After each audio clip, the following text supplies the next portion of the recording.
मोनाबो नैबे चिरां डिस्ट्रिक्टआव गुबुन डिस्ट्रिक्टनिफ्राय बिफां गायनायाव बाहागो लाफैदों मानो इन्टारेस्टेड मोनदों इन्टारेस्टेडनि खोथा नङा बियो बे बर' माहारि फरायसा आफाद जिहेतु जों सेन्ट्रेल कमिटिजों लोगोसे जोंजोंहाय लोगोआव दंफायो मोनबा जिल्ला तामुलपुर उदालगुरि चिरां क'क्राझार आरो बाक्सा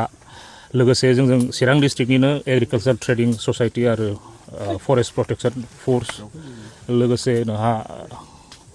मोननैसो एनजिअ'सफोर दंबावो आं नामखौ बावबाय बिथांमोनाबो जोंजों मदद होदों थांखिया बेनो जिहेतु ग्लबेल वार्मिं जागासिनो आबहावा सोलायनो हमदों नांगौनिफ्राय बारा सान्दुं दुङो नांगौनिफ्राय अखा हायो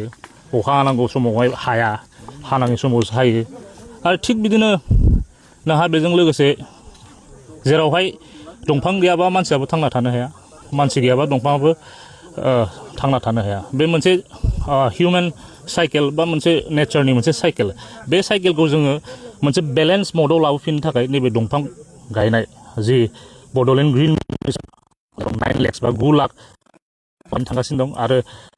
28 तारिख नैबे एप्रिलनि 2026निफ्राय जागायनानै दिनैसिम सानब्रैनि हाबाफारियाव जों आगान सुरदों बेवहाय जों कमिय दिनैखौ लानानै जों मेक्स टु एप्रक्स 9,000सो जों फुलि गायनो हाबाय बे जोंनि थाखाय बहुत गोग्गाथाव आरो रंजाथाव लोगोसे बेनो मोनसे मेसेज बाव जाहाथे जोंनि बर' सुबुंल' नङा गुबुन गुबुन हारिफ्राबो बे फरेस्ट एरिया लेन्डफोरखौहाय ओरैनो खालि थानायखाय बेखौ दानफायनानै माने थानो लुगैयो हा गोदान साननानै फैनानै थाफैयो फरेस्टनि जेबो आयेन जेबो मिथिला ल'बो मिथिला हाग्रा दंफां दानसिगोन ओरैहाय जिब जुनाराबो थानो जायगा गैला ओरै मानसियाबो आयेनखौ बंग खालामसिगोन थिग बिदिनो जों बे सुबुं माहारिखौबो बर' माहारियारि फरायसानिफ्राय खावलायनो सानदों जे इलिगेलि इनक्रोचमेन्ट खालामनाङा हाग्रामा जेरै दं हाग्रामाखौ बिदिनो लाखिनांगौ होमबासो जोंबो थांना थानो हागोन आरो मोनसे खोथा दंफां लाइफां गैयाबा जोंहा हा खुरखानाय जेरै दैबानाफोर जायोबा हा खुरखायो बांसिन सयल इर'ड जायो सयल इर'डजोंबो जोंहा बहुत खहा दं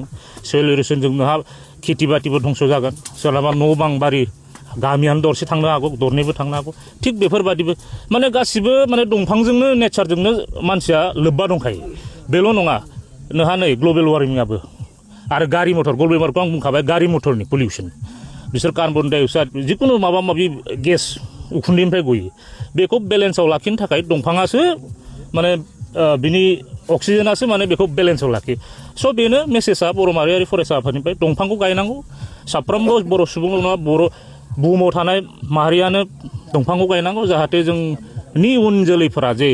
बे बुहुमाव आलो गोजोनै जों रायजोखौ जानो हायो वान स्टुडेन्ट वान ट्रि वान फिउचारा मा फोरमायो वान स्टुडेन्ट वान ट्रि वान फिउचारा बेनो जे बेयाव सुबुंखौहाय स्टुडेन्टखौ जोङो मानसि हिसाबै माबादों रिजायदों वान ट्रि माने बे मानसिया बे दंफां फांसेजोंनो माने जोङो नेचारखौ बा जि गोमालांनो हमनाय बे जोंनि डिफरेस्टेसन जि दंफांफोर जि नस्थ' जालांनाय दंफां दाननाय बे बुस्थुआ आरो सोमखोर मिथिंगा महर लानो हायो बे बुस्थुखौनो बेयाव फोरमायनाय जादों लकेसन हान्टिंखौ सोर खालामनाय फरेस्ट डिपार्टमेन्टनिफ्राय खालामदों ना नोंसोरनि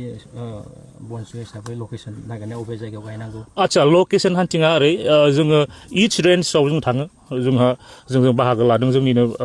मिरु आफादनि मानगोनां ब्रिटेन एसलारि बिथां बे जोंनि डिएफअफोरनाव थाङो रेन्ज वाइसआव थाङो बिथांमोनानो जोंनो लकेसन साइटखौ हरो बेवहाय बिसिनि हेफाजाबजों जों दंफांखौ गायो बेराफारसे दंफां गायनायनि हाबाफारि लागासिनो दं बेराफारसे दंफां बरनबाय थानायखौ जों नुबाय थानो मोनो सम सम बिनि सायावथ' बे गभर्नमेन्टनि इनिसिएटिभ जों फरायसा आफाद जानानै जों मोनसेल' मेसेज होनो हागोन जे बेफोरबादिखौ इलिगेलि जि टिम्बार स्मागलिं जायखौ जों दंफां सिखाव होनो